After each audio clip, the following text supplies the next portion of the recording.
everyone. Welcome to Friday Night CASTT. We're down a couple people, so that means the four of us all get more screen time.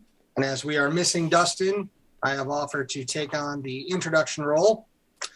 So welcome to episode 10 of Wanderhome. This evening's episode is named Swan Dive. So reminder, for those of you who are new or those of you who haven't joined us in a while, we are Friday Night CASTT, and we are a gaming collective whose purpose is to demonstrate the therapeutic and spiritual application of role-playing games for professionals to utilize for their own clients. We highlight how practice among professionals builds experience and education, and explore a variety of role-playing games that can be used for multiple psychological and spiritual issues. We play indie tabletop RPGs on Friday evenings. And the game systems we use include Belonging Outside Belonging, Kids on Bikes, and others. You can watch us play these games together, engage in meaningful check-ins and checkouts, and then a final debrief. The debrief will include discussion around intentional use and possible interference by the game designer. And I think we are off the 15th, so we have 3 weeks left, and then we'll do our debrief. So coming up, we have some cast programming to check out. But before we get to that, a couple things for you to view on itch.io. We highly encourage you to check out the TTRPGs for Trans Rights in Texas bundle up on itch.io right now. There's so many great games in there, including Wanderhome, which we're going to be playing tonight. So that definitely makes that $5 investment worth it. Consider giving more if you can, but it's certainly not required. Shout out to the indie TTRPG community and the designers that donated to this bundle. Several of us on the stream have been poring over all the games in the bundle and thinking about what we want to play as soon as possible. Also on itch.io, check out the bundle for Ukraine. It's over. What's that? It's over. Oh. I just checked. It ended on the 18th. Okay. There's other ones out there like at DM's Guild, the drive-through RPG, but we don't have those ready to go. We don't have those ready to go. Look for bundles for Ukraine on other tabletop. Yeah, find ways to support Ukraine because Russia sucks. Russia's war on Ukraine sucks. I have no problems with Russia. Let's see, coming up on the 10th, so 9 short days from now, we have Gaze of Our Lives playing Exodus, a Belonging Outside Belonging game by Fading Roots and inspired by Ezra Furman's album Transangelic Exodus. It's a story of angels on the road, making community as they go and trying to find somewhere better. It's a game rooted in a time, an autobiography, a plan, and a dream, and a fear all in one. A couple weeks after that, on the 21st at 8 p.m. Eastern, is the second episode of Community Care, Playing Your Part. That is hosted by Renee and Hallie, and we can join them as they explore community care practices in tabletop games and adapt the mechanics for our own community care games. And then a couple days after that, April 23rd to 24th, will be the Real Women of Gaming Together Con, and that will have everything that a physical convention will have. So panels, guests, cats knocking stuff over, media rooms, workshops, TTRPG live shows, cosplayers, and then, of course, common spaces where con-goers can get together and talk about mutual gaming likes, as well as TTRPG tables for pickup games. We'll drop the link for that in the chat as well. At the end of the month, 4/28 and 9:30 Eastern Time is the next episode of Tabletop Transformations with our very own Menachem and Tanya, and they'll be welcoming Tony Vasinda as their guest.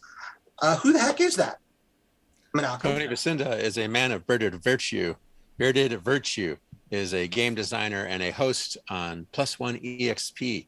You can watch streams almost every day, playing indie games and discussing games, and probably discussing beard care products too. Tony has a magnificent beard. Will be our guest. Future guests include Jay Dragon, Avery Alder, and Ryan Cagle. Menachem, do you use any products in your beard? I have them. I don't really use them. I put, a little bit of conditioner in when I shower. I have a beard oil, but I hate putting it on and then putting on a mask. It's actually worse than coffee breath. Just having that stinky oil all day. I feel like Tennille and Lara can't relate to this. No. So Closest I've got is when I bleached my hair, and I got the bleach smell creeping down. Can't make it go away. I apologize for the beard diversion. I take full responsibility. In June, we have the 2022 tags. That's Therapeutic and Applied Geek and Gaming Summit coming up. That's June 10th to June 12th. Tickets are on sale now, and you can get them at an early bird price if you do so. Submissions for panels and events are open as well. Switching gears, let's talk about what we're playing tonight, which is episode 10 of Wanderhome. And Wanderhome is a pastoral fantasy role-playing game about traveling animal folk, the world they inhabit, and the way the seasons change. It's a game filled with grassy fields and mossy shrines, herds of one of these days I'm going to get that right. Herds of chubby bumblebees, opossums in sundresses, salamanders with suspenders, starry nights, and the most beautiful sunsets you can imagine. That is designed by Jay Dragon at Possum Creek Games, and we'll drop the link in the chat for you as well. So quick recap from last week's game. Ali and Sorrel shared a transformative process by creating a lantern and melting a sword to make a pen. Sorrel realized that his search for peace was within him all along, and Ali got a vision of her parents and learns that her lantern will lead the way to where her parents are. Radcliffe and Nopi made their way to the Lying Grape Tavern, where we, the audience, got to meet Spice, a sassy rat who wants coin for room and food. Nopi negotiated by offering his performance instead, and Spice agreed. Dancing and singing ensued, and Puppy and Ali joined in the dancing. After the great entertainment, a big pot of vegetable and potato stew made its way around the room. And then Esme shared her new tea, while Ali and Nopi encouraged Esme to go to the forge and meet Magni. There, Esme repaired a broken ceramic teapot, and Nopi got a banjo. Esme shared about the loss of her cousin, and then a large meteor flew across the sky, cracked open, and inside was a swan that made their way down to Esme, and they shared a warm embrace. The swan was Esme's cousin Leo. Meanwhile, Modi, the wombat, Sorrel, and Kyle, the Komodo dragon, all participated in a drinking contest. So real quick before we get started, reviewing our safety tools straight out of Wanderhome. They include statements like, let's do this instead, do we want to, where to next, what do you think, hold on, or simply no. And now to switch gears, Menachem has our opening meditation. So it's April, and I thought this would be an appropriate meditation to begin our first game in April. On April Fool's Day. No joke. No joke. No joke. I present to you the first 10 or so lines of The Wasteland by T.S. Eliot. April is the cruelest month, breeding lilacs out of the dead land, mixing memory and desire, stirring dull roots with spring rain. Winter kept us warm, covering earth in forgetful snow, feeding a little life with dried tubers. Summer surprised us, coming over the starboard Garci with a shower of rain. We stopped in the colonnade and went on in sunlight into the Hofgarten and drank coffee and talked for an hour.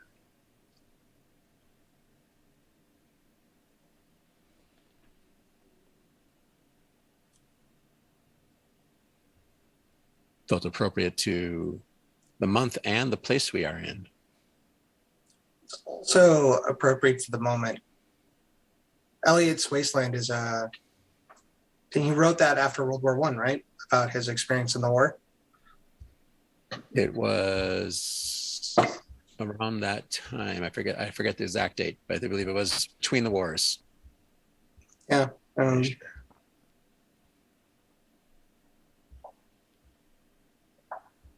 One of the classics of English literature. And now, to move into the game and gameplay, we start the process of stepping into the magic circle of shedding the day-to-day life to move into our characters' lives and see what transformations await us. So having read some themes of desolation and being in a place of desolation and being down a couple players,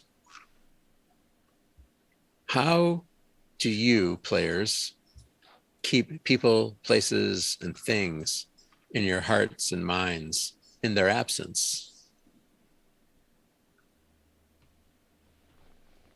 And since Scott was talking for a while, I'll give his voice a rest. I will call on to Neil.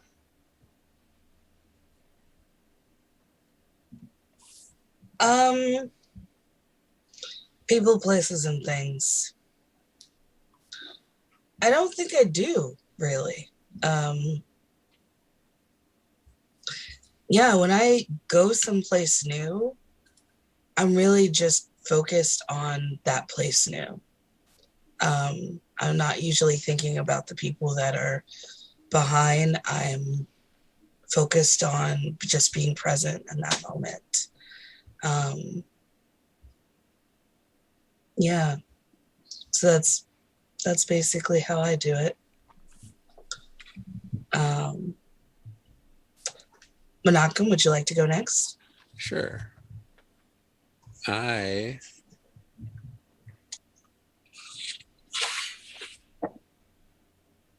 used to do a lot of writing and journaling about places.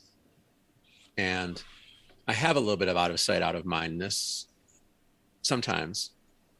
But I have practices that allow me to keep people in mind in case I do. I guess I do and I don't have out of sight of mind because I do tend to miss people.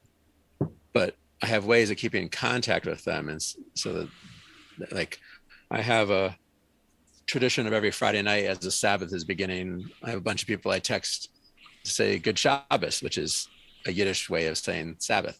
It starts at Friday night at sunset.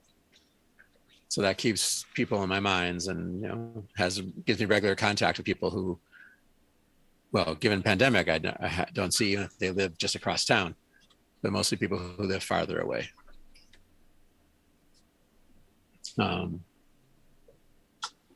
And as I look around my space here, I keep things and I keep things that people have given me, and I keep them within reach on my desk. And I play with them, This was a gift from one of my students, and it was made to actually play with, but I keep stuff like that handy. And yeah, I do have to see things a lot. I'm not a good person for closed cabinets. I need open shelves. So, Lara. I am a person who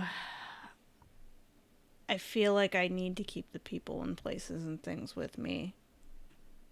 I think I hold on, especially to things that remind me of the people who are absent. I have many mementos sitting in front of me on my desk of people who are no longer with me, whether it is because they've moved away or passed on or whatever. And I can look at those things and remember the memory of when I got the item or the person with the item. I have a box full of keepsakes of, at my summer camp, we have a ritual at lunchtime where you have a nice notes bucket and everybody puts nice notes in the bucket. And we just read them out loud and it'll say, so-and-so is the best, or I love so-and-so's arts and crafts, or I hope I get to dance with so-and-so because they're so fun, or whatever. I have every nice note anyone has ever written me from camp in a box. So I like to hold on to those and keep them with me. Scott. Wasn't so-and-so like a mean way to refer to someone at what point? You old so-and-so. No, I think it's how you say it. Mm-hmm.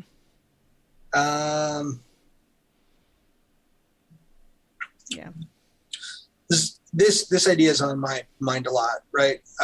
Like I think about when I was back in college and I went away and I didn't see my friends from high school.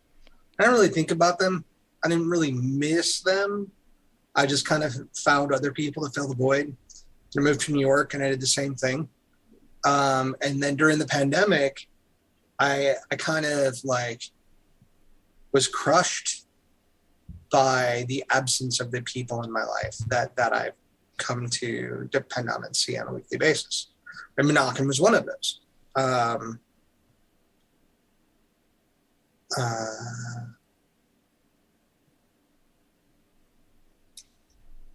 And then with my work, I think one of the hardest things I run into is leaving the patients or leaving the clients in the office, leaving the work at work, right? Not taking that home, compartmentalizing all the emotions. So I've been on both sides of this, I guess, but I don't have mementos. I don't have stuff. I try to get rid of things and just hold on to like the memories.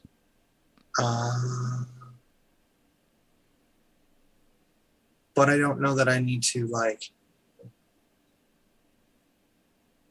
but I don't know how much I hold on to like the connection to people when they're not right in front of me, but I can pick it up exactly where I set it down when I see them next. Does that make sense? Mm-hmm. Yeah.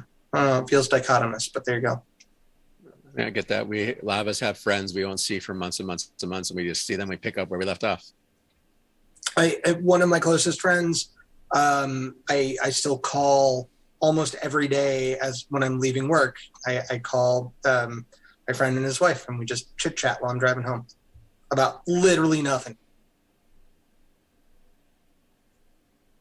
The best. And then to go back to the standard question, what are your thoughts, hopes, concerns, or worries? Well, I guess worries are concerns. Thoughts, questions, or concerns about today's game?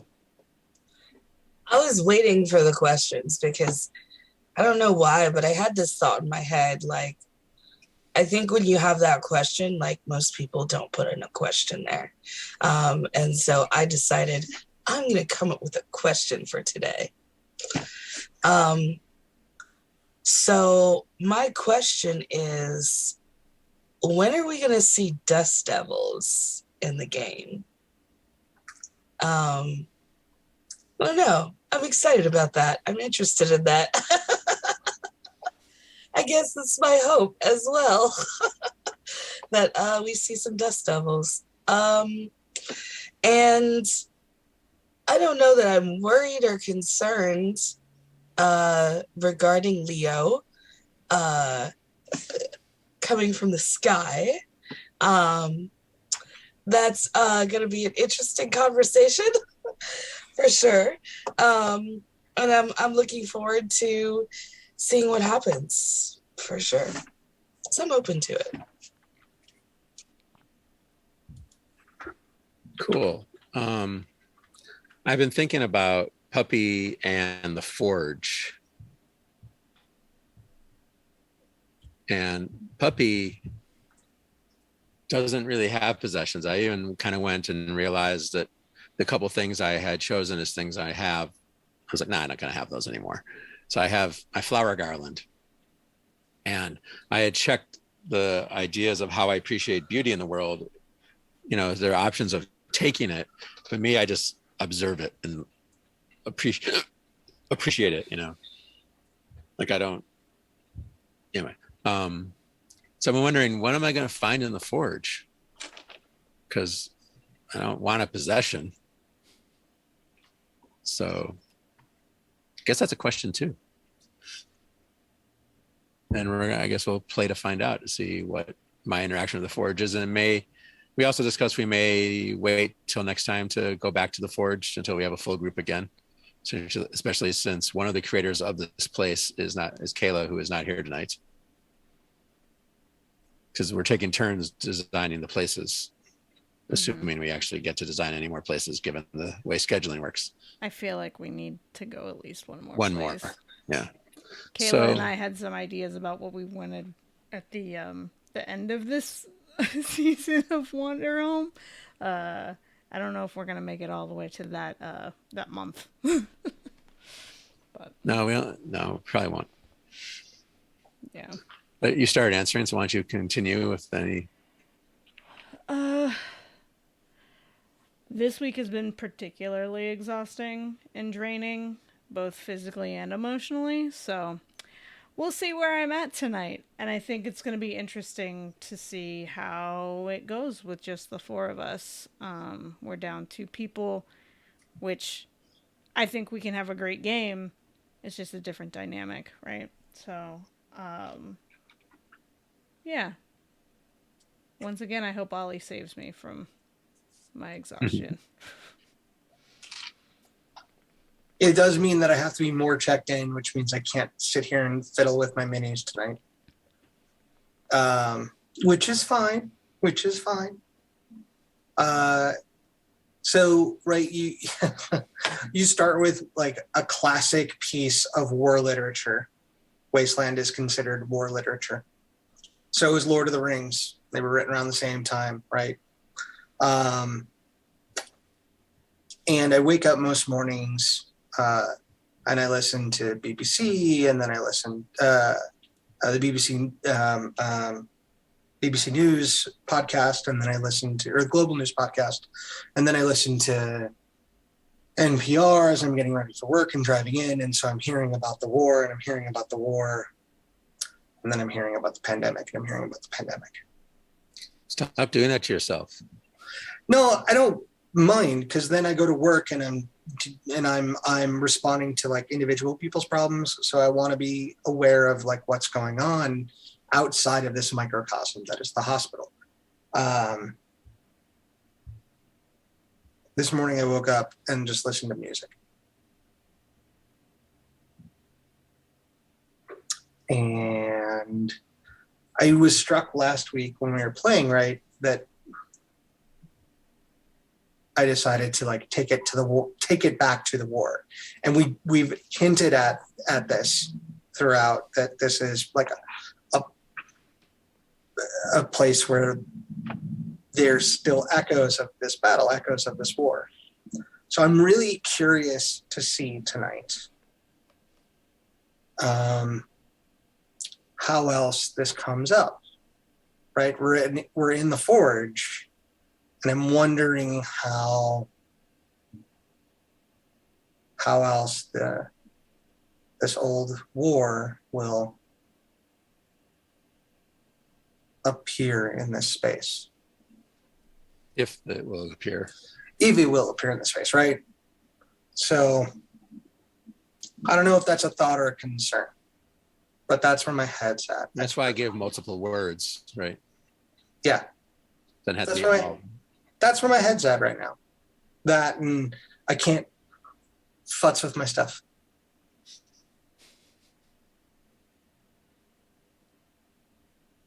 All right.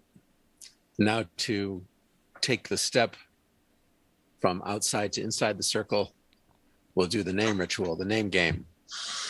Not the musical name game, but the one where we say our player names and the other players say hello to the player, repeating the name.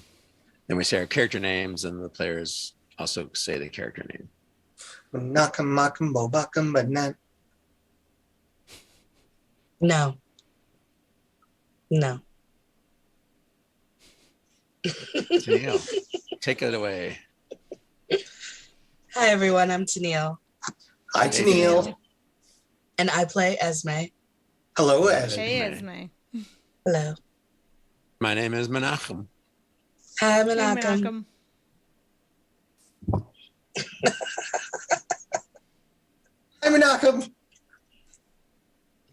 And I am Puppy. Hello, Hi, puppy. puppy. I'm Lara. Hi, Hey, Lara. Lara. Hi, Laura. And I am Ollie tonight. Hi, Ollie. Hey, Ollie. Hello, Ollie. Glad I'm so patient. Evening, everybody. I am Scott. Scott. Hi, Howdy. Scott.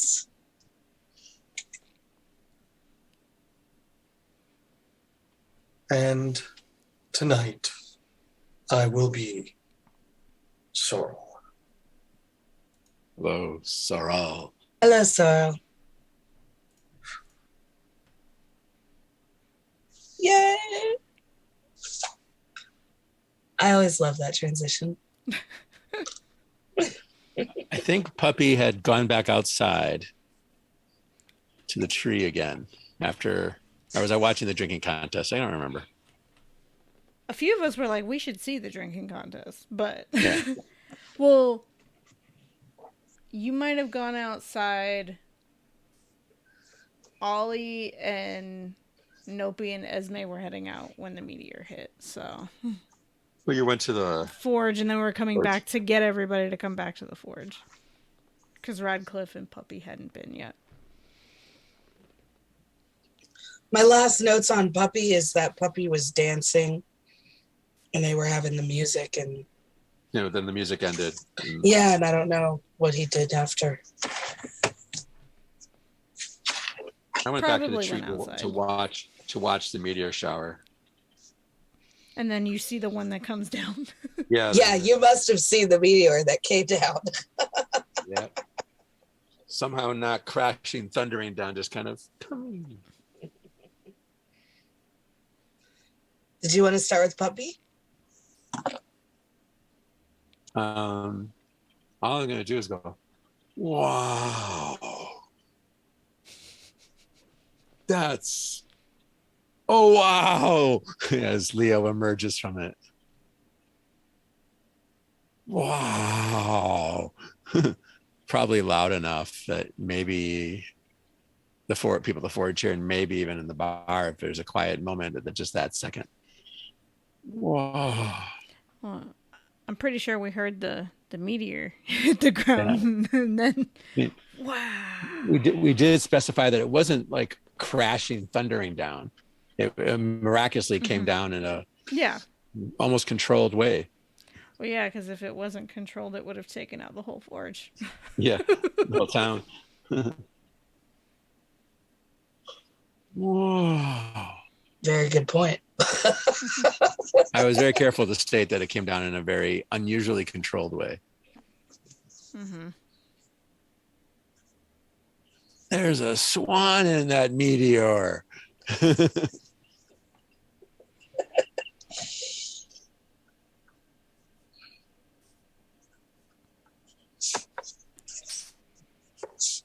That's all I got. I am doing a thing I always do, which is losing myself in beauty and and amazement.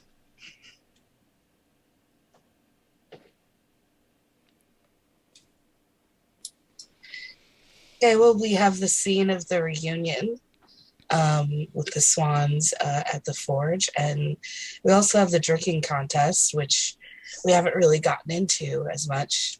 So I'm more partial to start with the drinking contest. I think You just want to we- be spiced some more. I do think like we've being done spiced. I think we've done a few rounds. I think we've done like 2 or 3 rounds in the session last time. I was thinking about it last time, and I kept like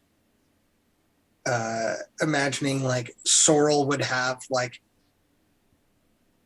would be like super quiet throughout the whole drinking contest until he hit that breaking point where the liquor started affecting him, and then he would start like. I had this notion that he would like start singing some kind of like old ballad. See, I'm not doing this on purpose. I was thinking about this last week, but that he would start singing some kind of like old ballad that he had either learned as a child or learned during the war.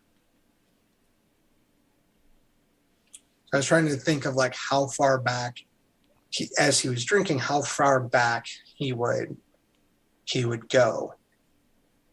I almost want to like fast forward past the drinking contest to him like coming out.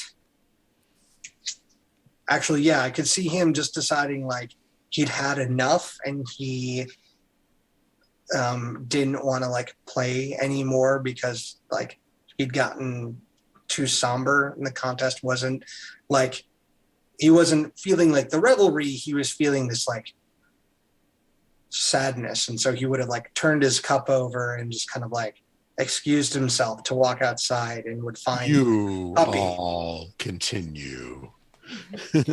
I mean, there was a bet going on whether Sorrel would speak slower or faster. Faster. That is true. And so that's why I had this idea that he would like Sing. sing. Sing for us. How does Sorrel sound when he sings? Oh, Jesus. You don't have to do it. You can hum it. I don't mind, actually. It's more, I was trying to think of like what song he would sing that wouldn't get us in trouble for copyright infringement. And all the songs that came to mind were like sea shanties for some reason. Mm-hmm. That's where I went. Was it really? Yeah. Mm-hmm. Yeah. So Puppy goes like, whoa. And then you hear this like deep rumbling bass, this deep sonorous rumbling bass. I can't sing that low. I wish I could.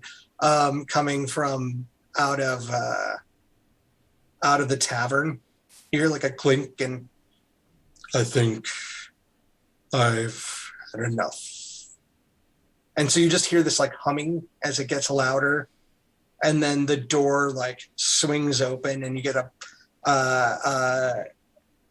and Sorrel just like fills up the doorway and like steps out next to you, and he's just humming.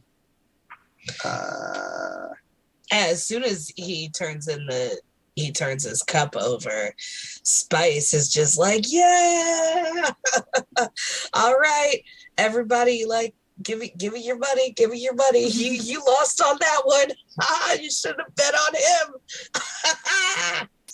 Thank you for the libations, Spice. I think perhaps, and he like looks down at his pen, I have too much on my mind.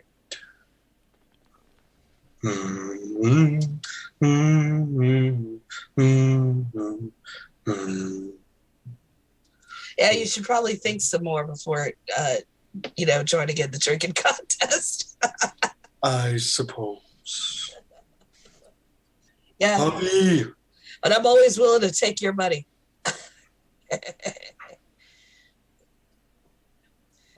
Have a great evening. Thank you, Spice. Have you seen my friend, Puppy the bear.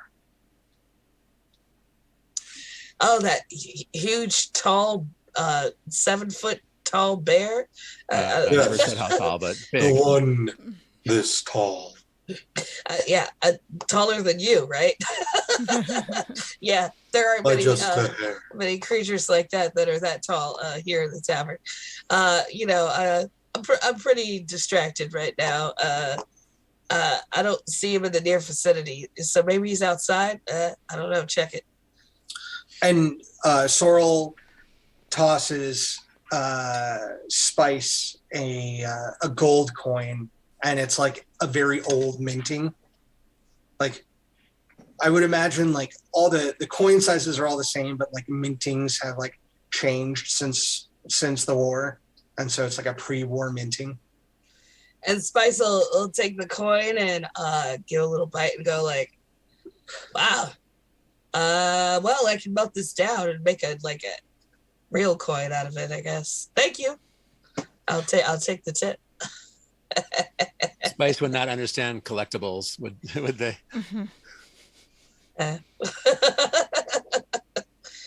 We don't You really know- have much use for antiques here. I mean, Spice. Magni Sure. would beg to differ, but Magni would.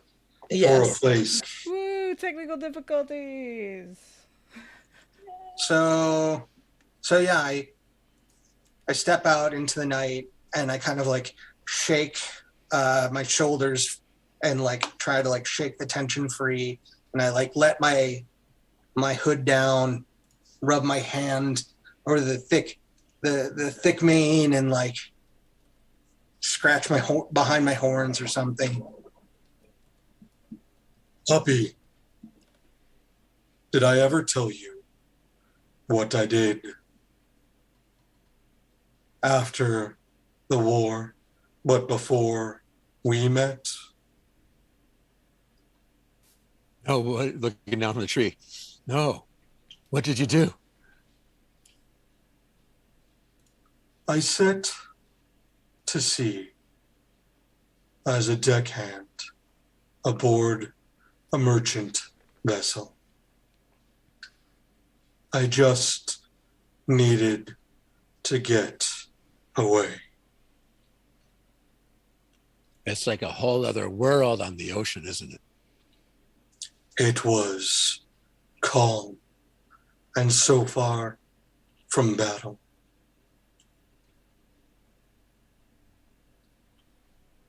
Sounds perfect. I was running away from my pain. Did it work? No, I haven't felt more free until now.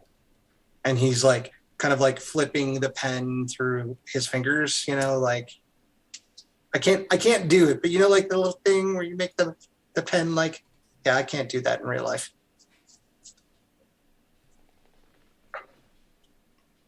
I remember one of the first shanties I learned. I haven't thought about it in so long, but while we were drinking, it brought me back to those first nights on the ship. Like a time machine. Yes. Sing it.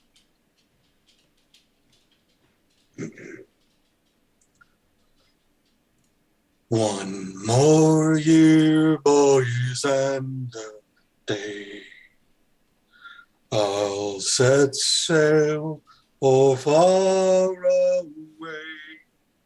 Till then we toil and shake and sweat, till we paid off our sacred debt.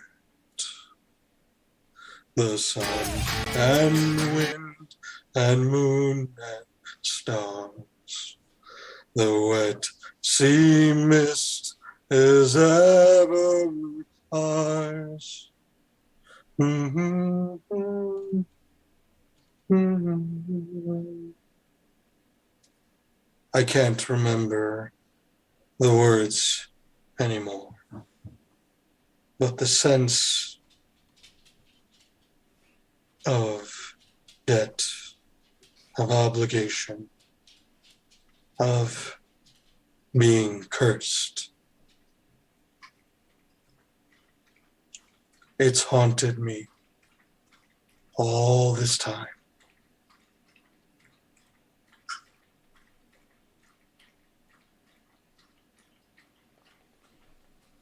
Puppy is turned over on his back and his head is hanging down, looking at you now, upside down. I think, my friend, I'm ready to finish my journey.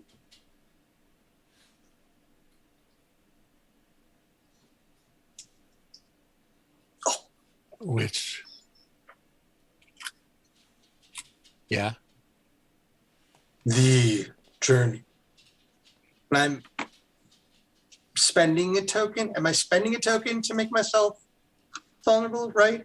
You don't have to. You can wait. No. Yeah. You wait.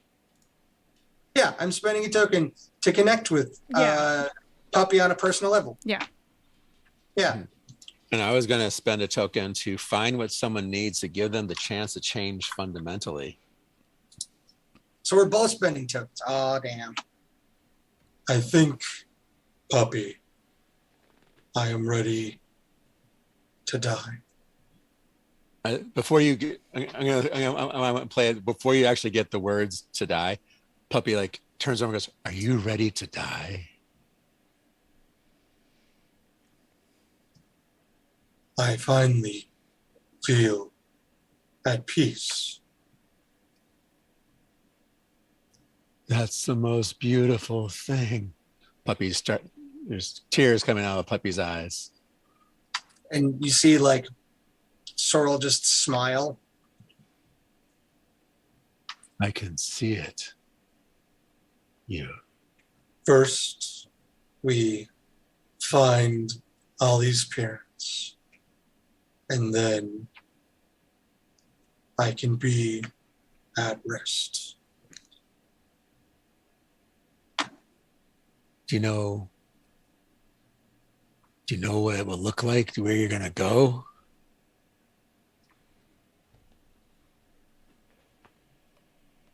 Or will you find out? I think perhaps I will lie down for a nap and just forget to wake up.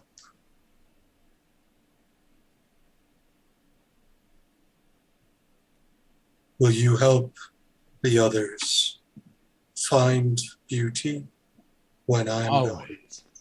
Always, of course. But can I help you find the place for your nap?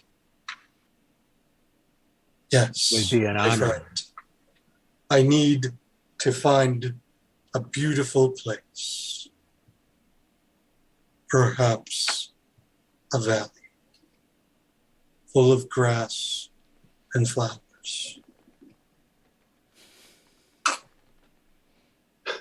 You will find it. I'm giggling because of the chat.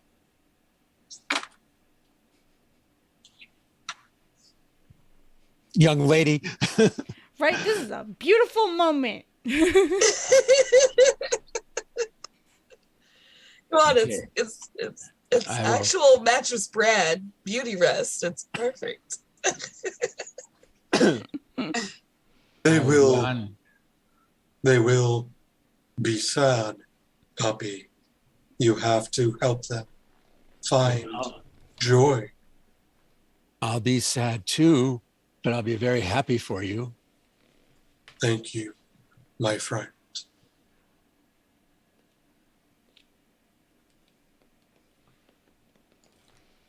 Wow.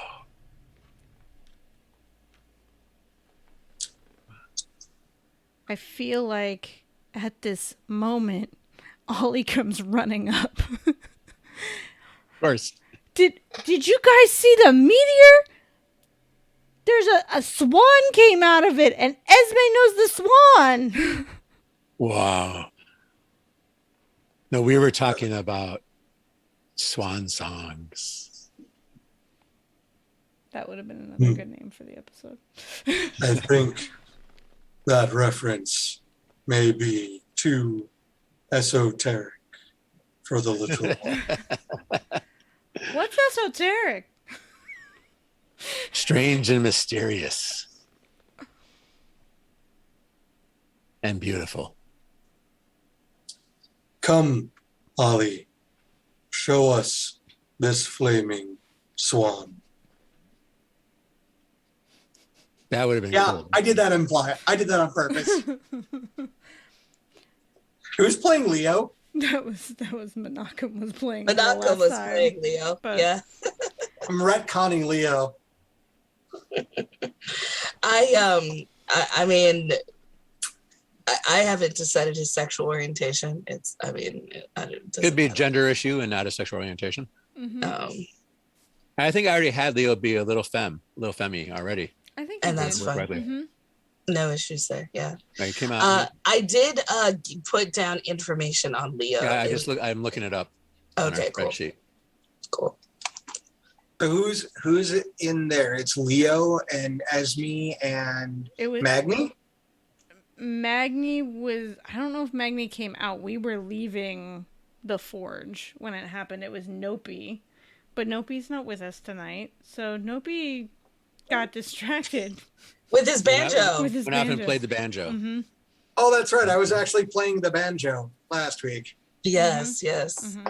So he got distracted playing his banjo, and he and Radcliffe decided they were gonna kind of move off and practice their instruments so that they could have a better performance tomorrow. Nope, he doesn't practice. He just plays. And Jams. Well, yeah. I That don't is true. practice. but That is true. Radcliffe practices. Radcliffe does practice. So I guess Radcliffe is practicing and Dopey's Nopi's just playing He's just along. jamming. He's You don't just practice. jamming. You're always playing. You know, kind of like you're always someplace. Mhm. You're always someplace. You're never lost. No one's ever lost.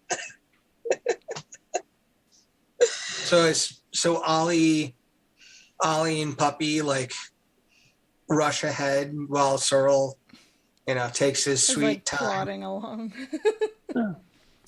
I would probably not rush ahead in this case. Oh, After the conversation you just had, yeah. Yeah. I'd probably be chatting with you about. I don't know if Ollie's rushing ahead, but is at least like walking faster, just like. also, I want to clarify, I'm not trying to kill off yet another character. I mean, I am. Sure? Sure sounds like it. I It am. certainly sounds like it. I made an old character who was on the verge of death to begin with. That was always going to happen. It's okay, and we're Scott- almost at the end of the campaign. Yeah, Scott, you might want to process some of that that you created a character. Maybe we'll save that. But in for the this case, it's debrief. not because I dislike the character. It's just, it seems like he's hit his, I don't know. I see a lot of work. He's like ready for it. He has lived his life and had and like done the things he wants to do, except for find Ollie's parents. Yeah. Okay. So anyways, yeah, so we're plodding along. Ollie rushes ahead. And Esme's talking to Leo. So as we walk up, what are you talking about with Leo? I mean, Esme is just completely shocked to see her cousin, and she can't believe that he's alive and he's okay. The last time I saw you, Me dear, I'm better than okay. my teapot had broken, and there was some type of portal or something that I saw that like was there and then winked out of existence and you were gone. And I don't even know what happened. Oh, I've been on a journey. Pour me some tea. Well, If yeah. you would. Yes, of course. I have just the tea for that. And she makes some mellow malt tea that gives a person the characteristic of chill. I think that's what we were drinking last time, right? Yes. Yeah. And so she'll offer it to her cousin, and she says, I have a feeling you have a story for me. Please tell me all about it. Oh, darling, I have stories. Stories.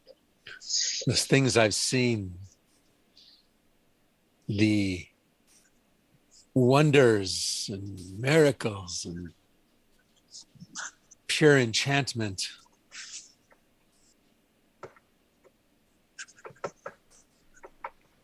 I have apparently learned to live in a meteor. Learn how long were you living in a meteor? Now that just happened.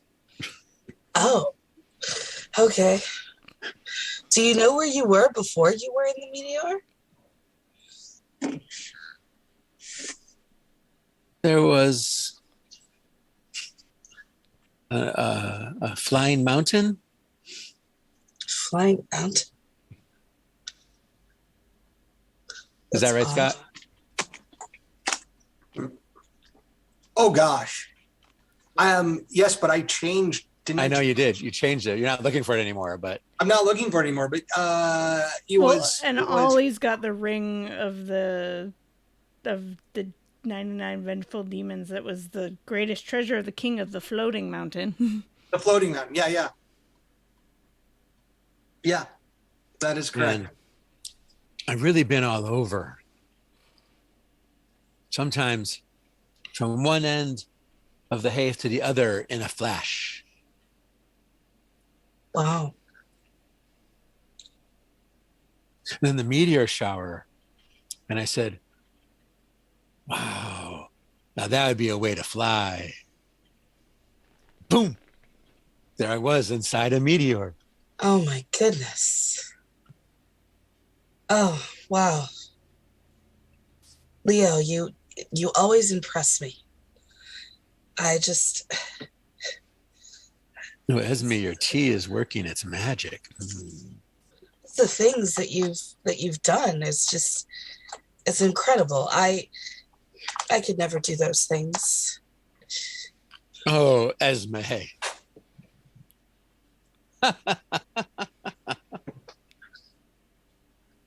I feel like Ollie runs up at that point and is like, Esme, you could do anything.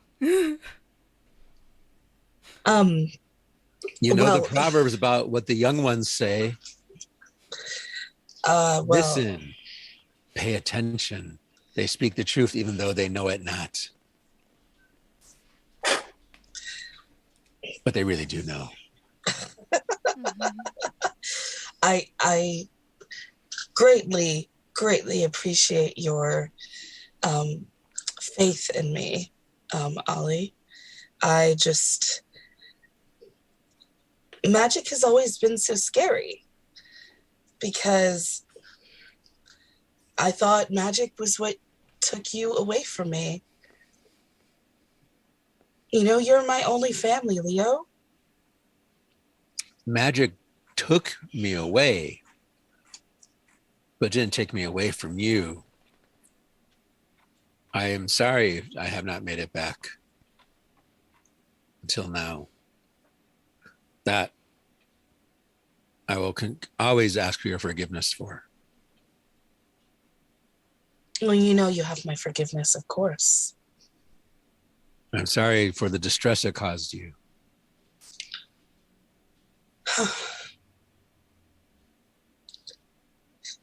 I saw magic as this evil thing that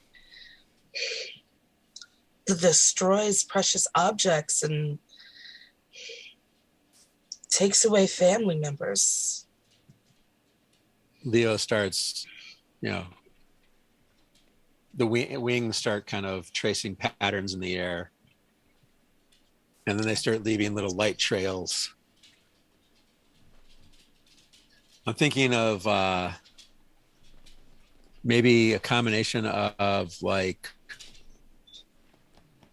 a couple of Disney movies where they're drawing light with a wand, or Fantasia, or Cinderella, you know, where they end up using like beautiful, intricate patterns coming out the tips of Leo's wings,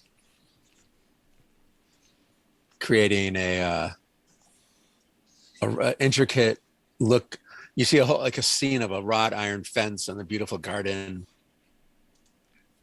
you know, and the patterns and the light. Now magic is taking me to these places,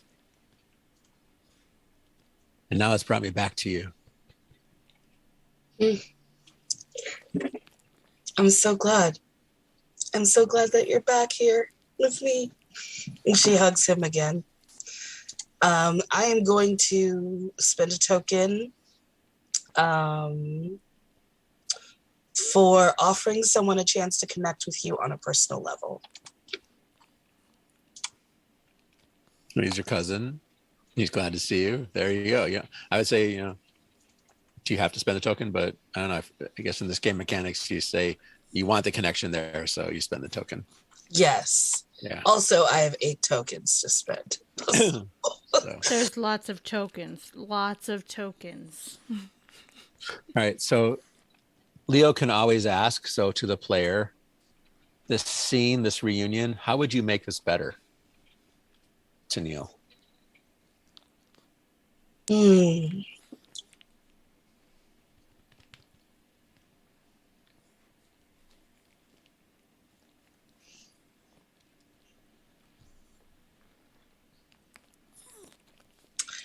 I guess I would make it better by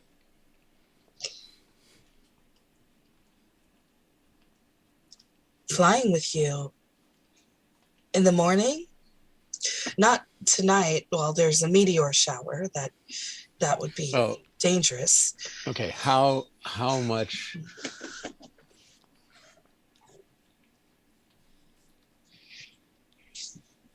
I really want Leo to grab you and jump into the air. For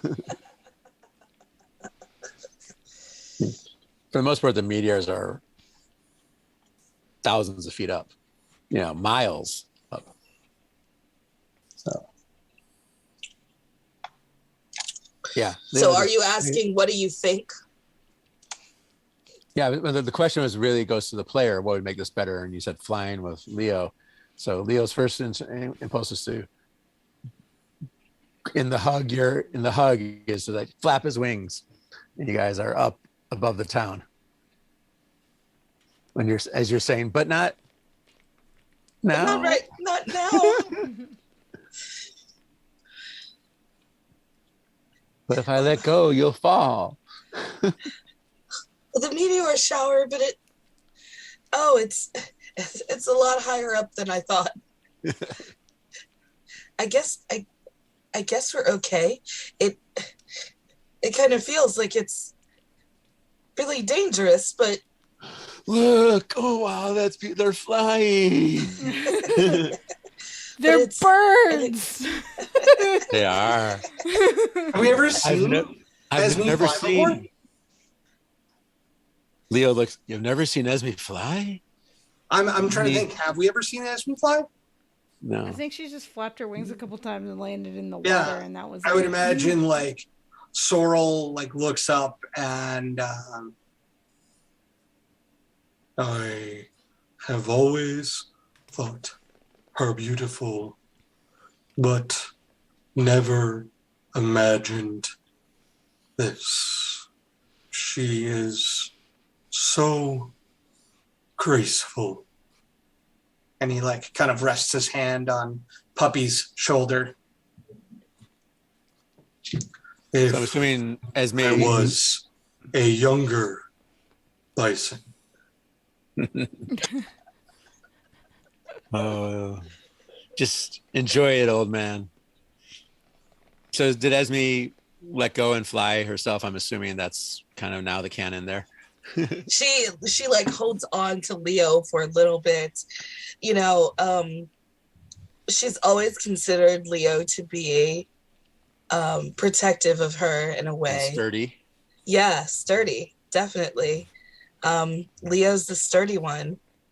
And so she holds on to him for a while, but eventually she starts to feel more settled and comfortable in flying beside him, and you know, and then being even more like brave with him beside her to kind of do like little loops in the air and, you know, look out at the sky of the meteor showers and just kind of enjoy and like do twists and turns with him like they've used to do when they were younger.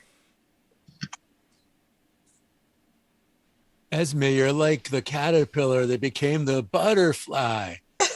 Remember I once showed you a chrysalis? Yeah, I do. Yeah. Puppy showed her chrysalis. That's one of our how you know each other questions. You're like that chrysalis. You've come out and you're flying.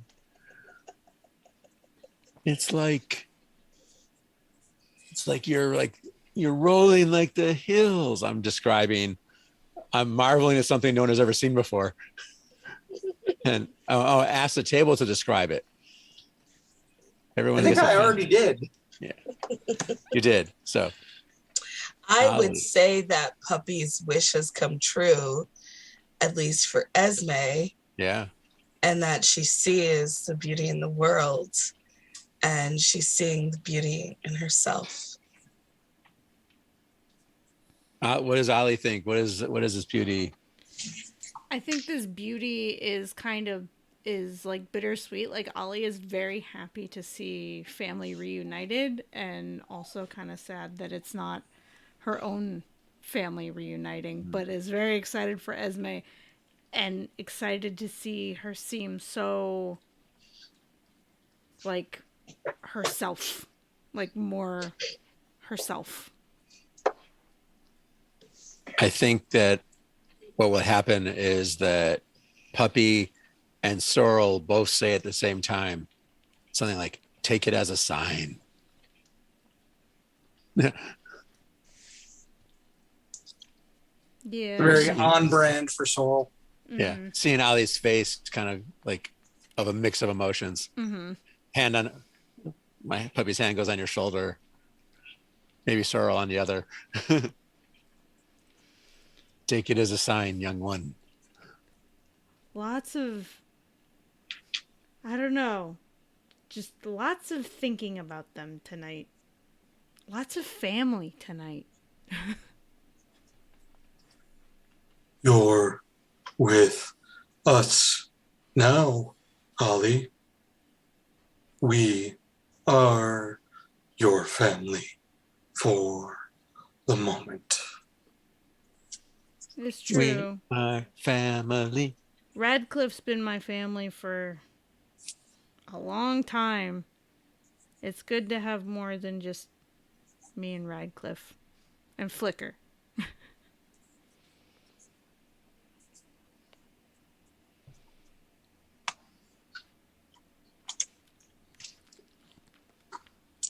I think Sorrel would like call up to Esme.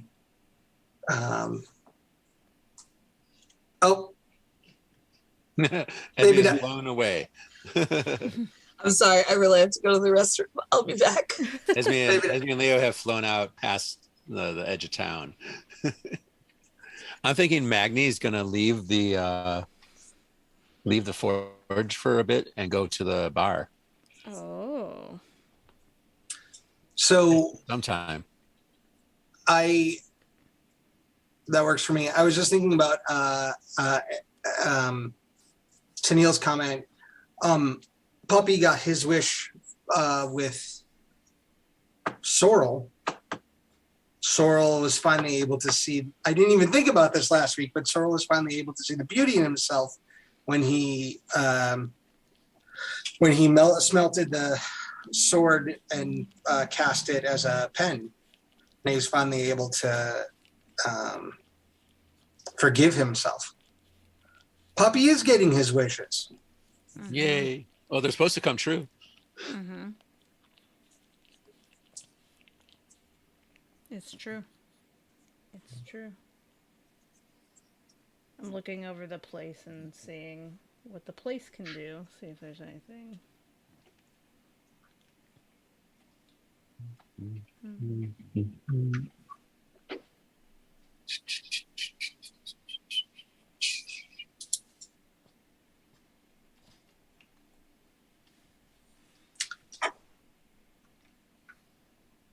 That's the wrong one.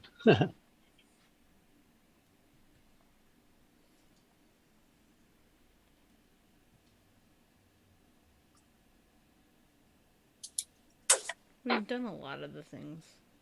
We actually use Awkward silence. It's not an awkward silence. Just feel like when we're doing streams, like It kind of is an awkward silence.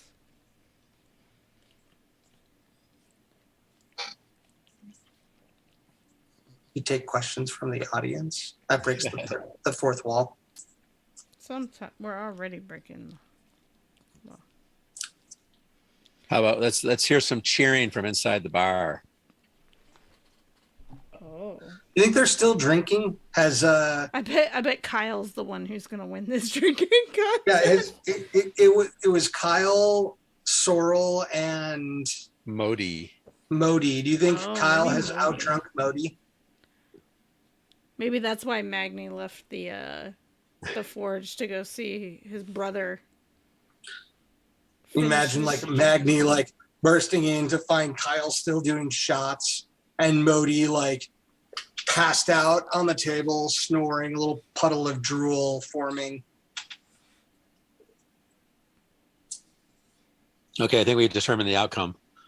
There's Kyle won the cheering, drinking contest. there's cheering from the lying grape. Kyle, Kyle, Kyle. Kyle has also worked the situation to secretly bet on himself through other people and has won a nice pile of money. Kyle won. Oh, okay. Kyle has, manipulated the situation to win some money on betting, having backdoor bet on himself. You think Kyle and Spice are in cahoots? Because Spice is always waiting for her moment to take advantage, right? So I bet she and Kyle are in cahoots. So she gets like a chunk of the cash. Like she underpoured Spice's, or she underpoured. Spice wants money, but is not going to cheat, I think. But I think there's nothing wrong with betting on yourself, right? You just can't bet against yourself. That would seem unethical. Yeah. Yes. So Kyle had put a nice little sum down and is very happy and having a couple more celebratory shots. So right before, so as Esme comes back into hearing range, Sorrel would shout up something like, "How does the wind and the night air feel?" Actually, by the time he's like done saying something, he like keeps waiting for you to like swoop by to say the next word. Feel in your feathers.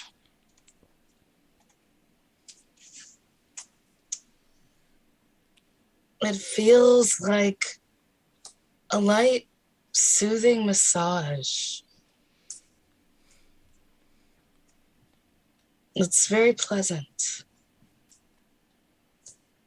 Sorrel, you must meet my cousin Leo.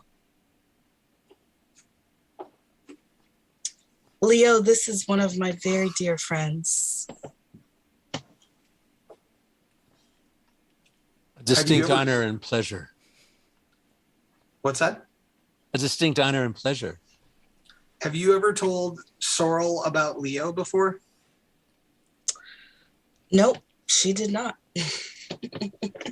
The only time she's ever spoken about her family was that one time in the forge when she had taken the chilled tea and she had to go with the flow. and so she opened up about it in that time, but no, she doesn't talk about her family. It is pleasure, Leo. Your cousin is one of my very favorite creatures. We agree. Thorl, you're making me blush. Kind of puts her feathers in front of her face a little bit. I've still got it. Ollie's just gonna be like, got what, Sorrel?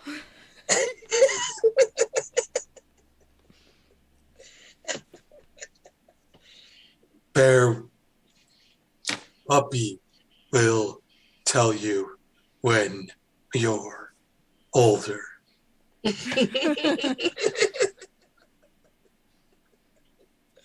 Okay. Either of you eaten? I hear that there's a stew that they have here at the Lion Grape, and It's very good.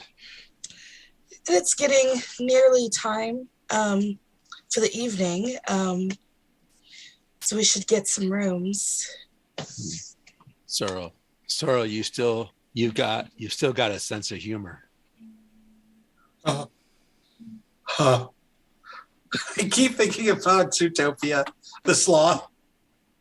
Right. Hey, Janet, listen to this. Thankfully, you're a little faster. Yeah. I'm trying to be somewhere between the sloth and Eeyore. Yeah, that's what I'm going for. Thank you for being just moving the needle a little bit closer from that, away from that sloth, because Oh, I love those. It drove me nuts. So yeah, I would think I loved it. Oh, it was good. It was funny. I would think like Sorrel encourages Radcliffe and Nope. Nope to like go back to the tavern as well and like play, and Sorrel starts trying to get like the whole bar to sing folk songs together while everyone's feasting. And Esme will eat stew and soup with Leo in the very, very warm place. A very, very warm place. Yes. Of cornucopia.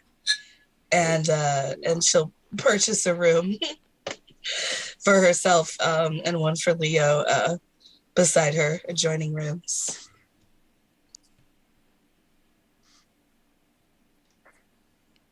I'm trying to remember if last time that My cousin, they we do got not rooms. need different rooms. Unless you really want them. I mean,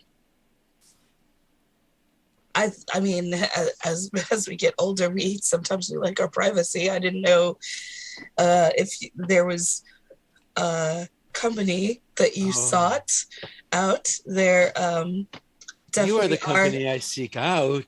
Okay. Cousin, it's been Wonderful. so long. Let us relive the laughter and Yes. thrills of staying up all night despite the parents saying, go to bed. Very, very true. Perhaps we will see the sunrise. Yes. I'd love to go for a flight in the sunrise. Yes. Very wonderful. magical. It'd be wonderful. I don't know what to think about magic now.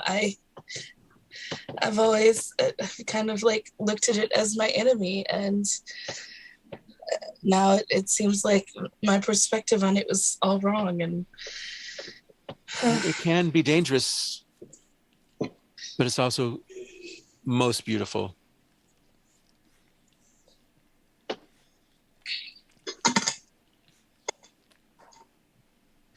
there was a time when we were in this place called Crescent Sky, and there was this fog, this mist that led us to a castle of crow and 33 thieves. Such a splendid bit of our lore, is it not? Yes. The inside of the castle looked as if it might have some sort of magic, so I chose to stay outside. And while I was looking in the mist outside by myself, I was saying positive, soothing things to myself. And then Esme did magic. And suddenly the mist went away. My cousin. I I mean, they say that I did magic, but I've been worried and feared that maybe it's true, but maybe it's not. Sorrel like leans over and says to Ollie, It was. oh wait, I should actually do it towards the mic. It was just a coincidence. But it was magic. Sometimes magic is being in the right place for the coincidence.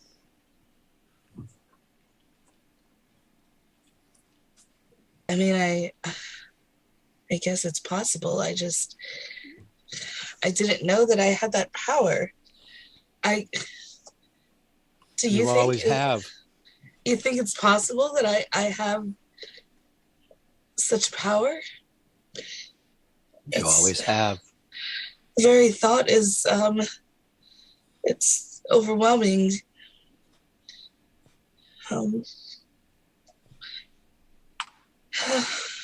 He takes your hand, just gives it a solid hold, not painful, just solid, a sturdy hold.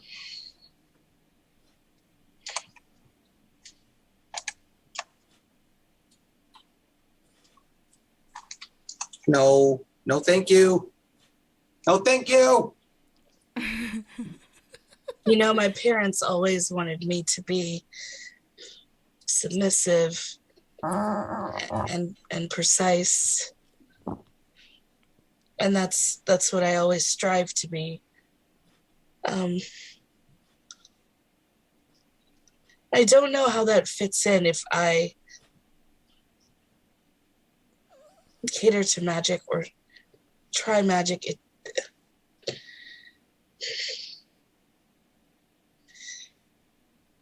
It's all very confusing. You don't have to figure it all out now.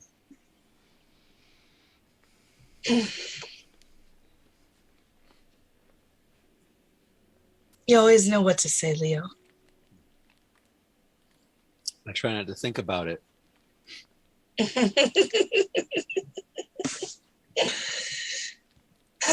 Yes, I will be patient with myself and seeing what I learn about what abilities I may or may not have. Maybe it was merely a coincidence. Maybe it was something else. Find the balance between patience and running out of the gate. Yes. Yes, I like that. It's a very good idea. I think it would be good for you to meet my friend Nopi someday. He's entertaining around here, somewhere around here. He moves around a lot. Scott declared they went back into the bar and were playing music again for the patrons. Yeah. Sounds like a thing we would I do. thought that you guys were eating stew and soup in the bar. Yeah. Yeah. Okay. So Yeah. we're listening to the music. Yeah. Stew and tea. Stew and tea. Oh, yes, Nopi. Somewhat magical. Yeah. How do you know that? Oh, well, you seem to know some things about magic for sure. Yes. It's always you made these teas Yes, since as long as I remember. that is true. I love tea. I've honed my practice for The tea made For me sure. so strong I could open the castle doors. The tea is magic. You made a tea that made this little one strong enough to open giant castle doors. Well, I assumed that it was vitamins. Hi. Tea has natural benefits for you, yes. Vitamins and calcium. But Esme, it's not a question of can you do magic. It's a question of will you realize you've done magic all along?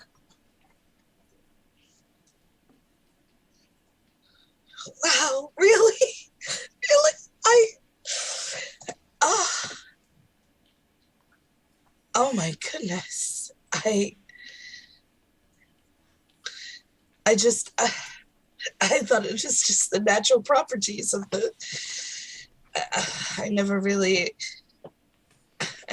associated it to my own abilities.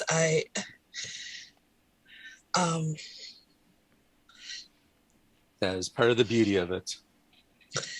But when I drank from the broken teapot that I built,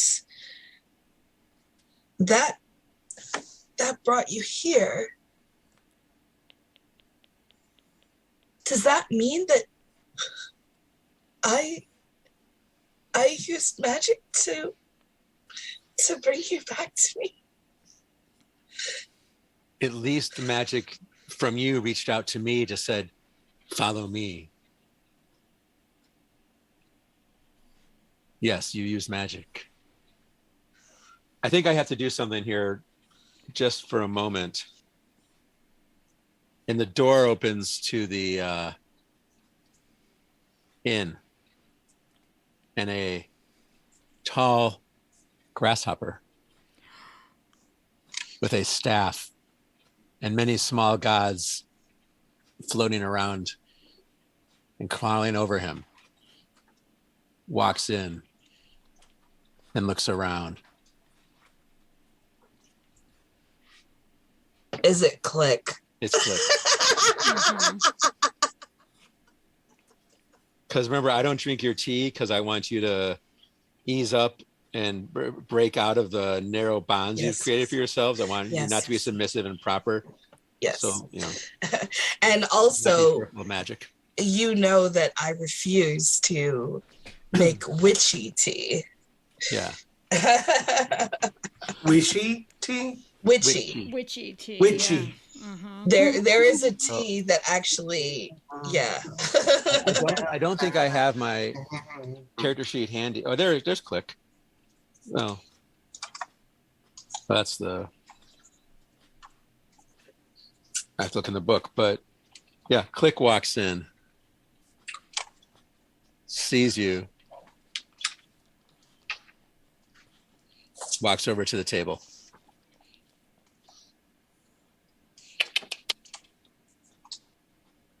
Hello, friends. Hello, Ali. Click! We haven't seen you in a long time. I was wandering, and then I found myself compelled to be here.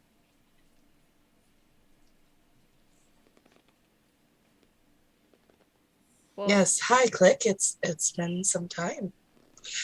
Welcome. Would you like some tea? Cocks his head. Mm. I have this delicious mellow malt. Looks at you, looks at Leo.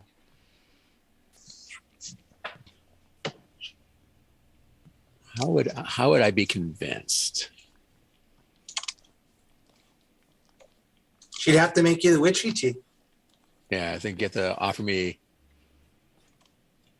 You say, let me brew you a tea. Yeah. You would have to prompt her, I imagine. Yes.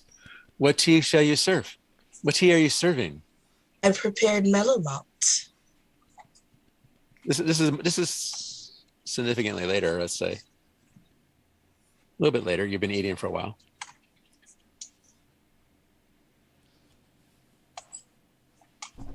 Is the and the fixed teapots on the table. And it's, has these pieces that are intricately connected with gold inlay.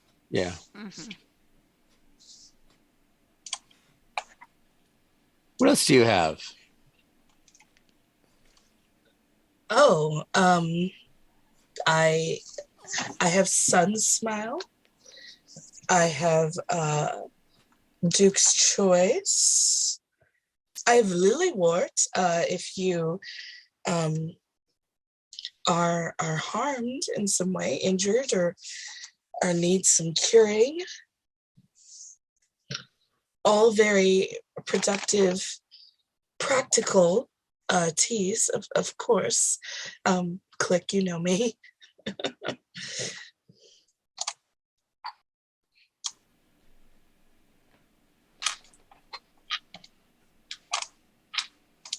Yeah, he wouldn't be convinced by any of that.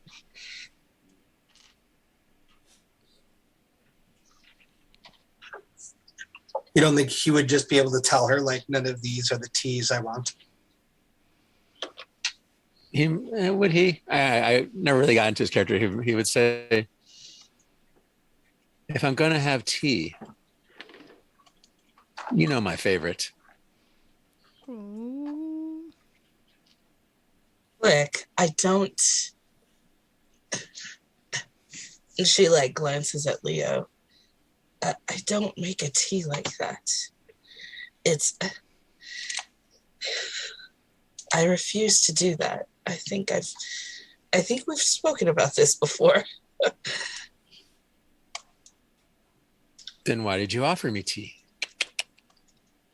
Well, I hoped that I might get you to enjoy my tea. I mean, you always refuse, but I thought I'd try again. Some time has passed. I thought perhaps you'd change your mind. Leo's going to ask you, what tea won't you make?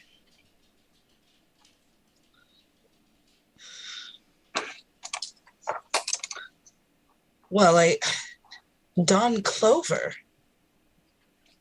I don't make Dawn Clover. Why not? Because it is chaotic. Click. No, this is Leo. Oh, Leo saying that. Yeah, what tea would you make for your old friend here? Dawn Clover.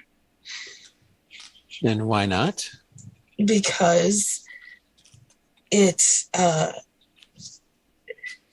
can produce things that are chaotic. I don't know enough about it, and I'm not very skilled. It can give somebody kind of ability to do magic, and I don't know that I'm quite ready for that. Would Sorrel have heard this part of the conversation? I believe that Sorrel, of course, was there when Click was there.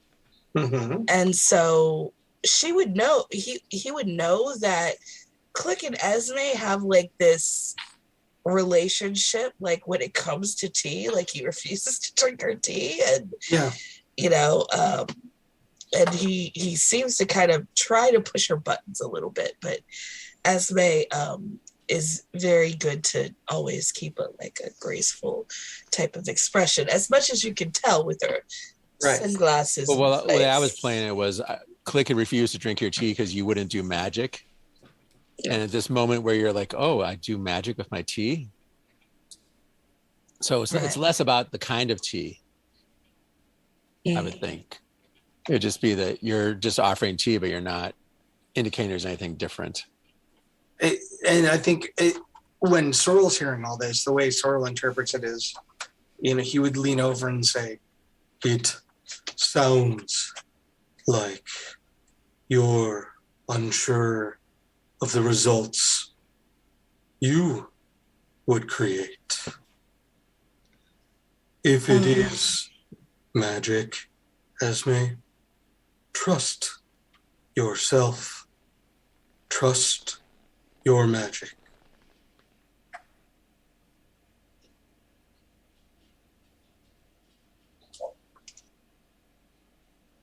All of this is just so overwhelming.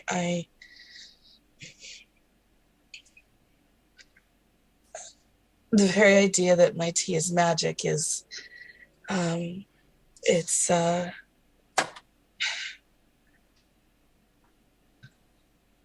mean, I guess there's always been probably a little part of me that's known, but now it's not anything that I can deny anymore.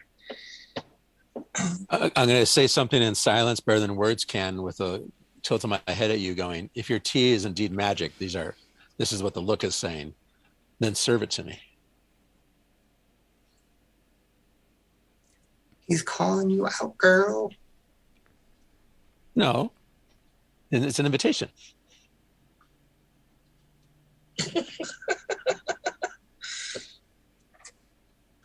And Esme will bring out a cup and saucer, and she'll pick up the teapot.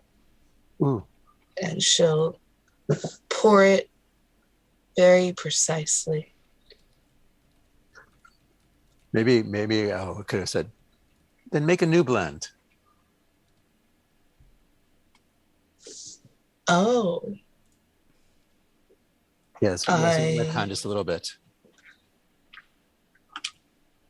Make a new blend? Leo goes, oh. Well, I always have the ingredients that I need. That is something I always can do, is find the ingredients I need. Well, I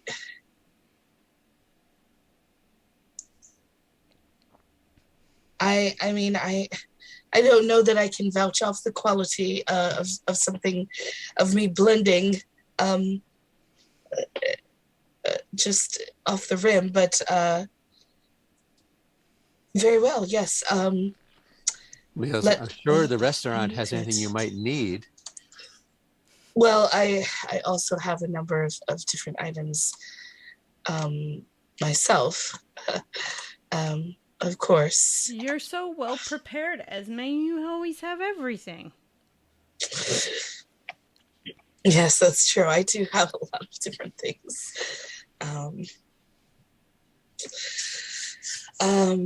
Yes, I do have this copper tea ball that I can use. And then I have these various ingredients. As they start fussing, give me a moment out. as she has like a bag that's like filled with all of her different like tea bags and stuff, and she starts arranging things and like sniffing for quality and freshness and kind of creating like a special blend. And then she puts it into the ball and puts it into a fresh saucer of hot water. So just take a few minutes to steep. Imagine the rest of us just watch in silence as you're practically glowing.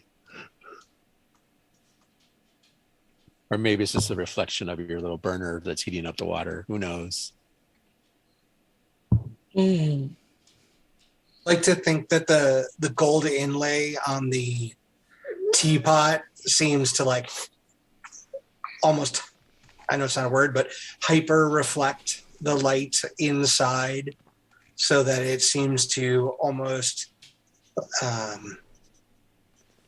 look like lava or like red hot coals as the light strikes it, and it shines like from within while you're brewing, steeping.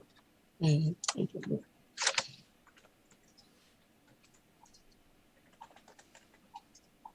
My little candle god on my shoulder kind of glows brighter as this process is happening. I have wick, a candle god, on my shoulder or my head, depends. And it looks like a candle, like a living candle. Mm-hmm.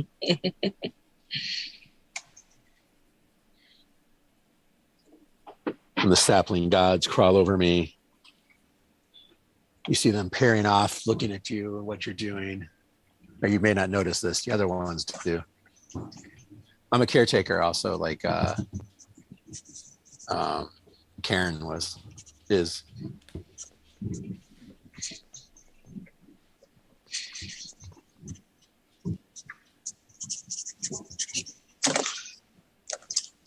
When the tea is ready, it has a delicious blueberry scent with other types of spices that are kind of a little difficult to identify. And it's a warm, rich red color.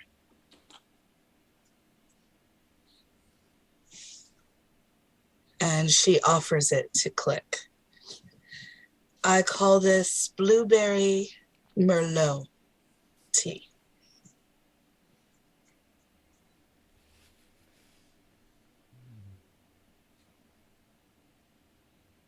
He holds it, at you, nods. And you see like Esme's like her, like she's like tensed up, and like she grabs Leo's hand and she like squeezes it like she has like been waiting for him to try her tea for like since she's met him, and he's refused this whole time. This is like monumental for her. I see why I was compelled to come here.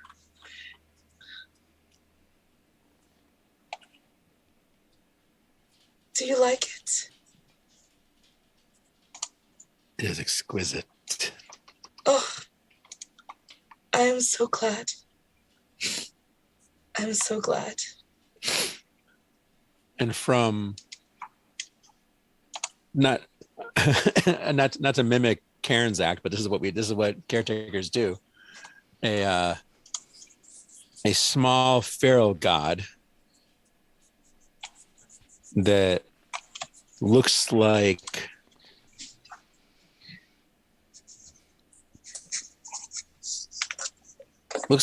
a collection of tea leaves.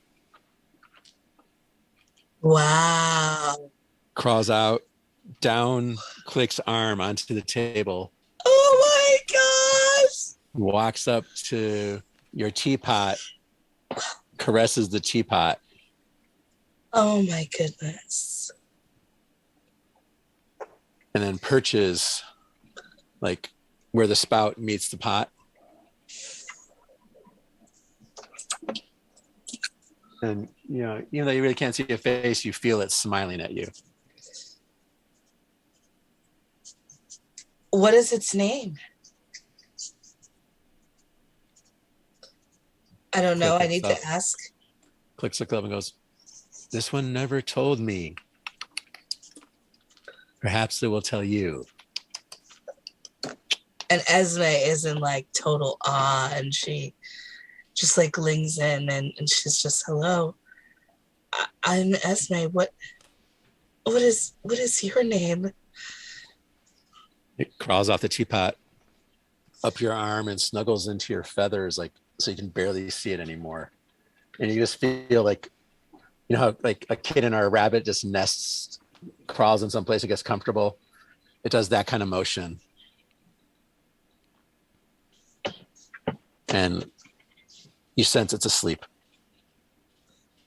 Oh my goodness. It is my job to find new homes for them. Thank you for helping me do my work. I'm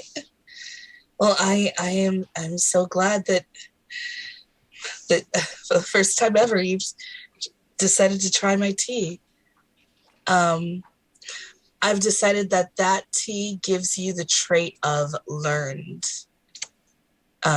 which is on page 119. You can choose 1 to 2 that you can always do. Reference a text no one else here has read. Know something useful that applies to the situation. Or ask, do you want my advice?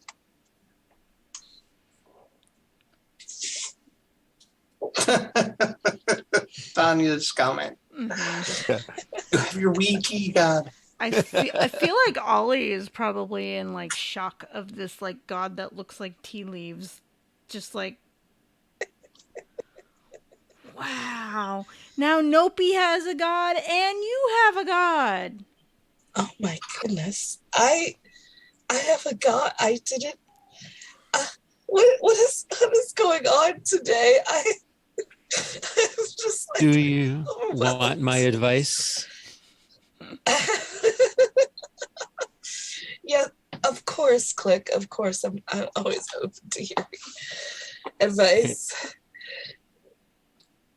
It's not on, oh, there it is, but it's really funny.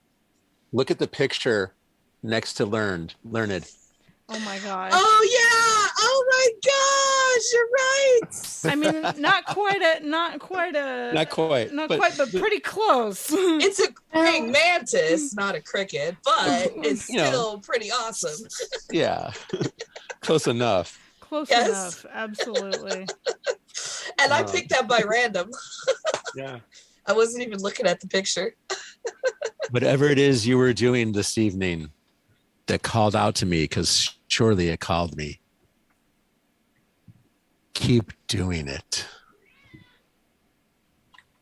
Click looks at Leo, looks back at you, finishes the cup of tea.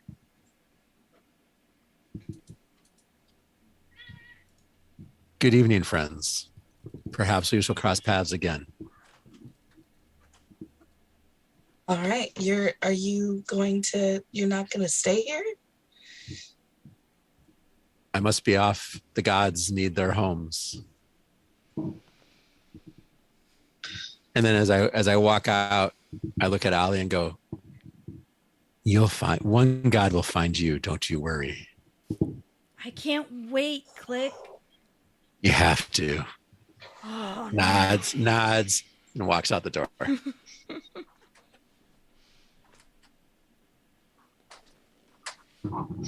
I had to bring Click back for that moment because you were doing magic. Click had to see that. Oh my gosh. Wow. It's unbelievable. Sorrel, did you see what happened? I watched, Esme. You are embracing your power. He's purring so loud. I have a power. We all have power, Esme. Leo looks and nods at Sorrel. Well, I mean, I always thought my power was just having hot, piping, delicious tea. I didn't think I really offered much more than that. Kyle, you hear from over your shoulder, "Hey, shut up and accept it already. Can I have a cup of that calming tea?" I think he needs it. I'm surprised he can even stand after all he's had to drink. I got a few shots left in me if I wanted.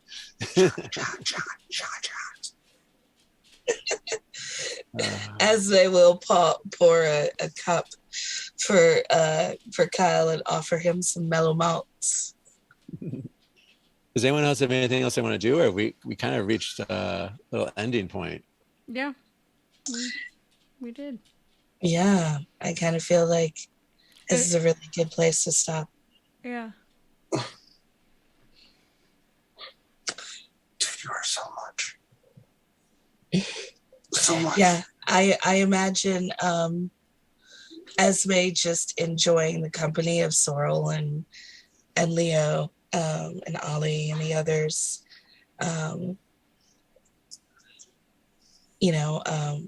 Hearing Leo talk about his stories and adventures, and until it gets pretty late, and then they'll retire to their rooms.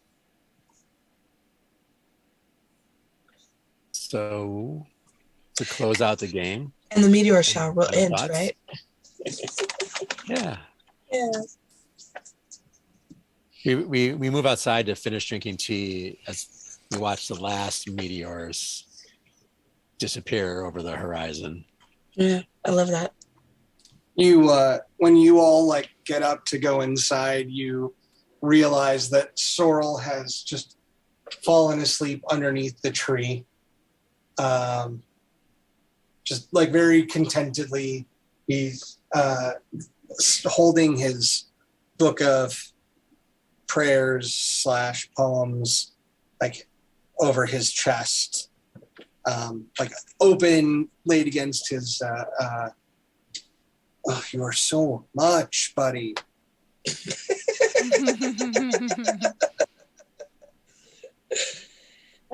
You got a cat for a scarf.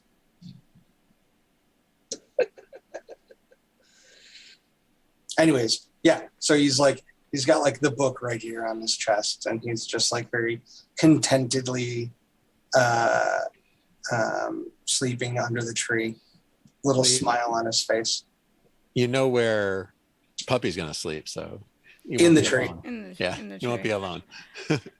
If I remember right, I think part of the deal that Nopi was trying to make last time was that we got rooms, and that's why they were playing the music. So That's fine. I'm picturing Ollie like yawning and trying to pretend she's not tired, and then Radcliffe probably like, "Go, Ollie, go to bed. Go, we're going to bed. Come on, go to bed." Yeah. Yeah. I also imagine Spice's thought on the rooms, like it wouldn't be more than 3. Like, Mm-hmm. It's not like everyone's getting their own room. Like Spice ain't down like that. Mm-hmm. So yeah.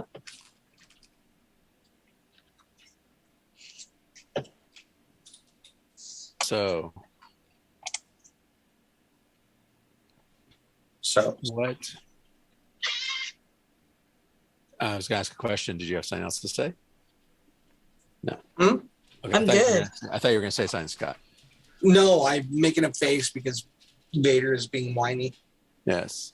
So, favorite moments. What did you appreciate about yours or someone else's play this evening?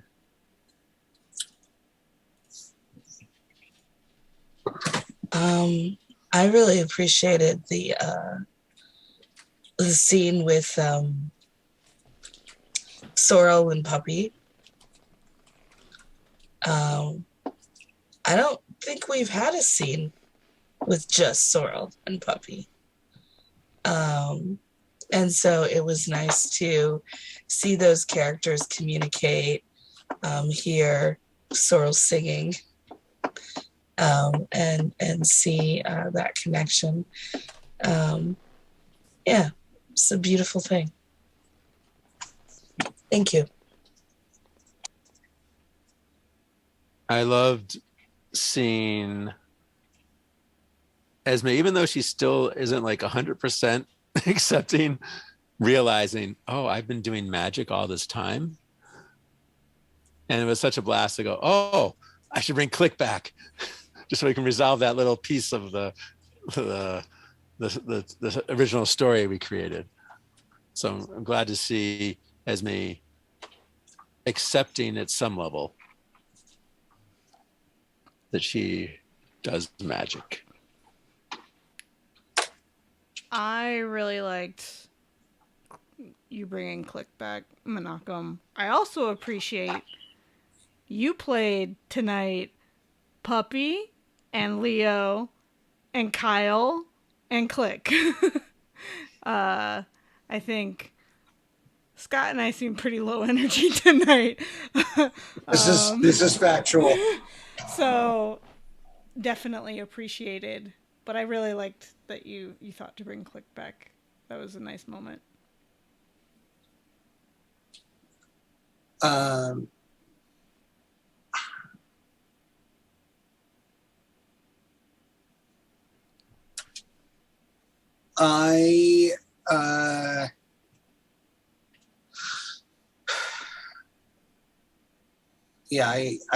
definitely enjoyed playing against Puppy's exuberance in our scene together. But especially enjoyed like Tennille taking Esme on the struggle bus of acceptance. That's fun to watch. And yeah, Laura and I are in the same boat tonight. We're just like, yay, you guys bring in energy. Thank God. They're not. So I have a half-formed question, and I think it's coming together. I like to teach that the most important spiritual and even mystical practice is paying attention, right? Because I teach that there are incredible things happening around us all the time. So if you pay attention and think about it, I'm thinking, how do you find magic in your life, or specifically in this thing we do with role-playing games? You know, personally or as professionals.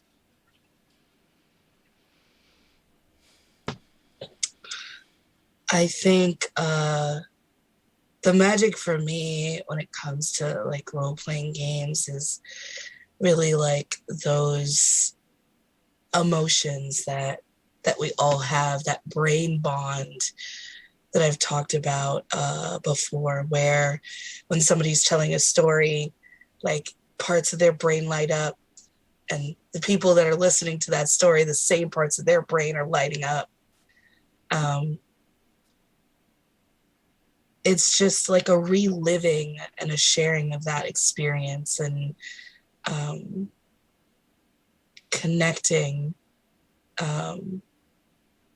in multiple ways. And so that's the magic for me. That's the excitement for me. I don't think it's about being in the spotlight or having the most lines or leveling up or quote winning. Sometimes even losing can be a beautiful transformative thing. Had some beautiful deaths for characters. Yeah. And there's beauty in sadness. It's the emotions. That's the magic for me. I tell often of how I learned way back in the 90s that I was developing new skills through playing my second edition Wood Elf Psionicist. who talked his way out of everything. And I was like, that's not me, it's my character. But I realized, oh, no, it's me. I'm the one saying these words. And when I play the games and just get to watch myself grow, or get to see like Riley and Lexa moments, you know, or I get to see the moments where the tough kid decides to play a healer because they can envision themselves as a healer, and it's okay in this situation, even though they look, you know, like a tough kid on the streets. And so just seeing all these moments of magic where the play allows and things to happen and creates these the bonds that you speak of, or the self-discovery, or just the freaking pure joy. You know, I'm thinking of like, you know, probably all those have happened with the Riley Lexa stories, you know, from Kids on Brooms. So yeah, the magic of just what stepping back from out of reality and going into these characters' lives creates. I think that, well, any table that you sit at, whether it's virtually the way we are or physically in a room with people, there is the potential for magic. But I've talked about sometimes it's the people that you're with. With the Lexa Riley stuff in our Kids on Brooms game, there is, like, I don't think Kayla and I could have made anything quite like that happen if it weren't the two of us playing off of each other with the people that we were playing with, with the GM that we had. And in this situation, like, I think about last week,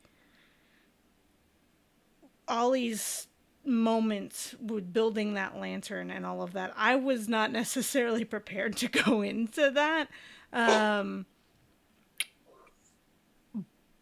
But it was healing for me, and magic for me, and magic for Ollie. And I think it was a very magical episode.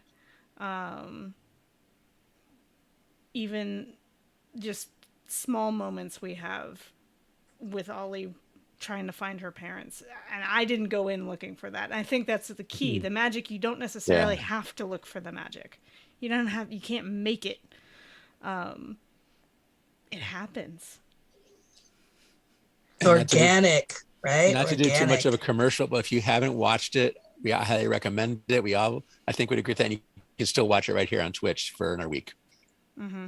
And then it should be on YouTube. On YouTube after that. Soon. Yeah. But I think we all, it's like our favorite episodes for those of us who are playing in it so far. I think the one before that, a couple of times ago when Tanya was playing, was like, that was a lot of people's favorite episode. That was also a really good episode too. Yeah. Yes. So we've had some beautiful episodes. Yes. And we've been working on, or rather other people have been working, our fantastic production team has been working on making sure that all of our stories are all together in a playlist on YouTube so that it's easy to follow. You can just hit play and watch the whole however many hours. Yep. If you have if you want to do, if you have a marathon, talking about not being able to do anything for 12 hours, but just watch us at 1.5 times speed. Anyway, Scott, let's let Scott respond. Yes, absolutely. Thank gosh for those people, because I'll tell you, I have it's so interesting being part of a community, but not choosing very consciously not to be part of the leadership of the community, and just letting people handle it. And if people assign me things, I do them. And if people don't assign me things, I don't do them. And that's fine too. Magic in these games for me is, that instant of the, oh, to yawn again, fudge. Oh, stupid brain. Your yawns are contagious, Scott. I know. I'm sorry. We're wrapping up. Don't worry. Just a few more minutes. Entering into the magic circle and the name ritual is profound to me, and I felt it tonight. Right, starting with like reading the poem and like closing my eyes and centering myself. And, I meditate daily, but I don't really like combine the ideas of the approach of meditation with gaming. And then doing that as we're entering the magic circle, like felt different tonight. It definitely felt more profound, even though I'm sleepy, in that moment of entering the circle. So I think the magic of like getting to pick who you are for a little while. Amen. In the spirit of teaching in the name of my teacher is my friend and colleague, Reverend Davi Weasley, who really introduced me to the ideas of entering the magic circle in these ways. When Davi was getting certified in spiritual direction, we did a campaign and we used these methods of entering the circle.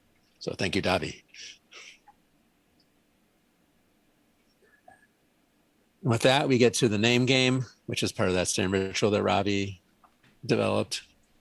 We'll say our character names to say goodnight to the characters, and then we'll say goodnight to the players so Scott can go fall into bed. All right. Sounds good.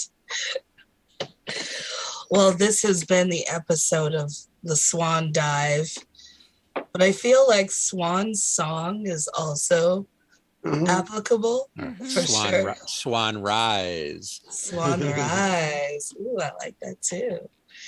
Either way, Swan Rise, Swan Dive, Swan Song. I have been Esme. Hey, everyone. Good night. Good night, Esme. And I'm Tennille. Good night, everyone. Good night, Good night, Tennille. Thanks, Neil. Like Lara said, I have been multiples, but my two player characters, I got to bring back Click, and I got to be Puppy. Good night, Flick. Good night, puppy. Good night, Good Click. night. Good night, puppy. Good night. Good night, Click. Good to see you. Kyle. And I am Menachem. Night, Good night, Menachem. Menachem. Good night, Menachem.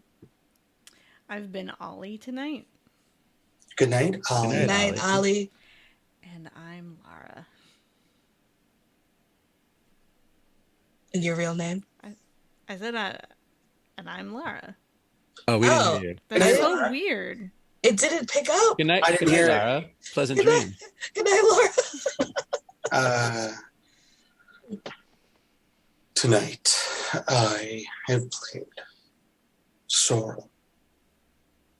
Good night, Pleasant Sorrel. dreams, Good night, Sorrel. Good Sorrel. night. Sorrel's already asleep. And I'm Scott, and I'm going to be asleep soon. Pleasant night, dreams are Scott. Kolomozahav, golden Good dreams. night, Scott. sleepy Scott. And good night to our live listening audience. Good night, everybody. Good night, Renee. Good night, Tanya. Good Who night, else is- everybody. We were Everybody wrong else who I about don't know. what episode number this is, so we will have several more episodes of this, but Yes, we will this still was be only taking the episode 15th 6. off. We were taking the 15th Episode off. 6. Thank you to Kayla for calling in and correcting us. And we will definitely be back next week.